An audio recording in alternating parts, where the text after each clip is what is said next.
Hi, this is Bob Rakes from Display Daily, and I'm at IBC 2015, and I'm with Matthew Goldman from Ericsson.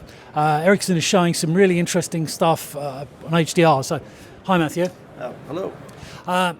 The demonstration you've got downstairs, which we'll cut to later, is showing some very interesting HDR content.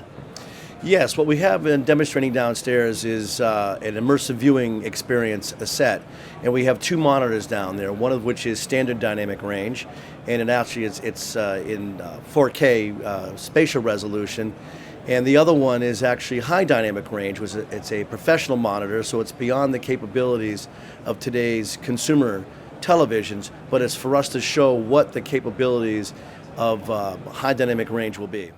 Yeah, because obviously, although in timing terms, in terms of the market, HDR is coming after 4K or Ultra HD spatial resolution, it's very much part of what everybody really wants to deliver as the better pixels package of spatial and dynamic range. Right. One of the things that, of course, happens is televisions and consumer televisions evolve every year with whatever the latest technology is they can put in.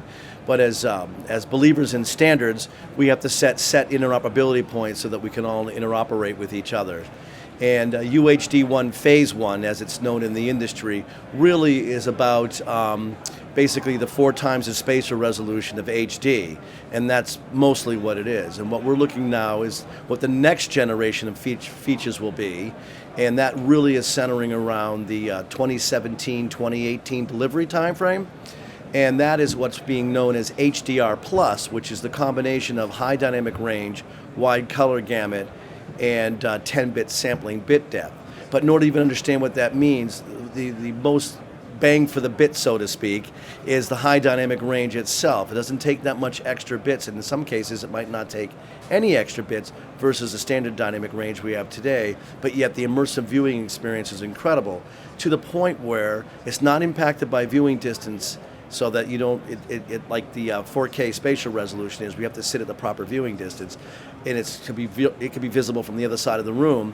And really, a lot of people are considering it the best thing to happen to television since color was added to black and white.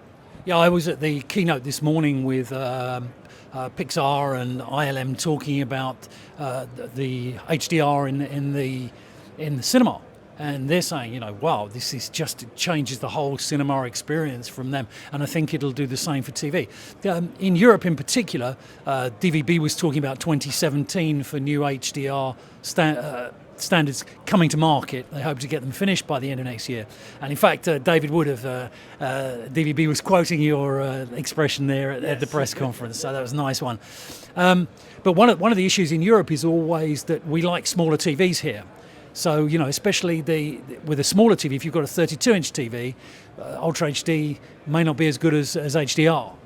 Well, I mean, that's just a little bit on terminology. We like to believe that what we really need to do is change what the definition of ultra high definition television is.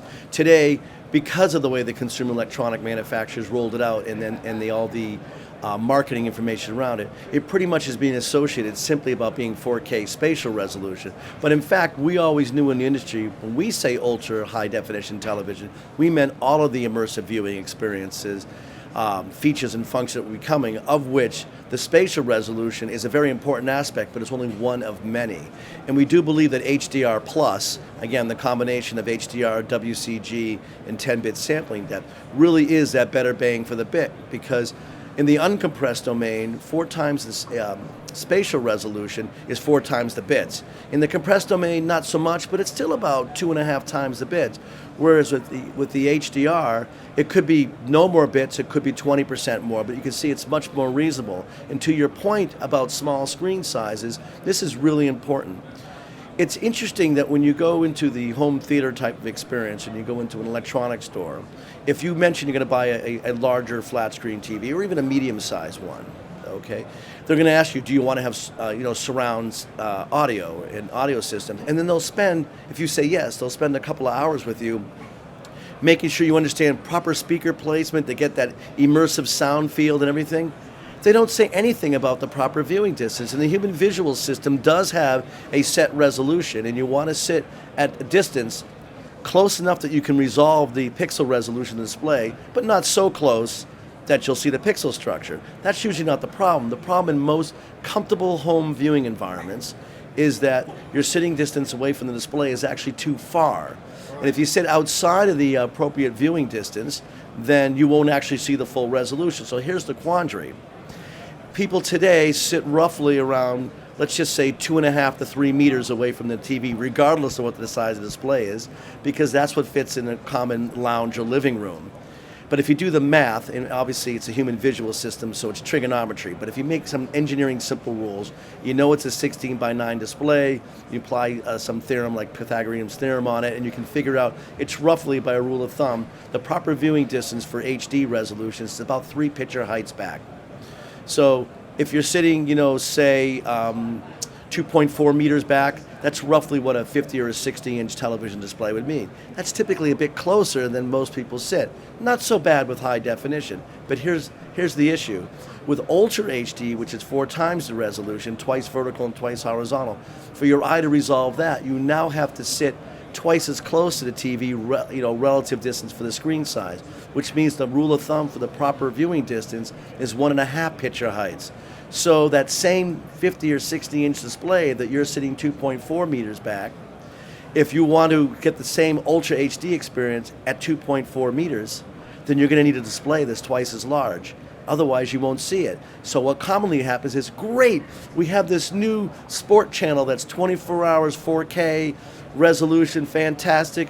You go and you run out to the local store and you replace your 50-inch display with a brand new 50-inch HD display with a brand new ultra high definition HD display at the same size, and then you leave your furniture in the same position about 2.5 meters away.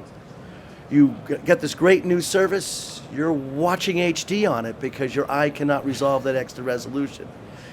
So you can see where the issue is. In the smaller display, which was your original question, the more closer you have to be to it. So it's problematic. However, with high dynamic range, you can see how your picture pops with the greater contrast in it from across the room. You don't need to be that close to the set to do it. So in some home viewing environments, you'll get, again, a much better viewing experience, even if it's HD with high dynamic range. So there is a particular interest in some cases where you don't have a lot of bandwidth, that again, if you have the bandwidth, you want it to be 4K resolution plus HDR plus, but in some cases you might not be able to have the bit rate to do that, so you have to compromise on something.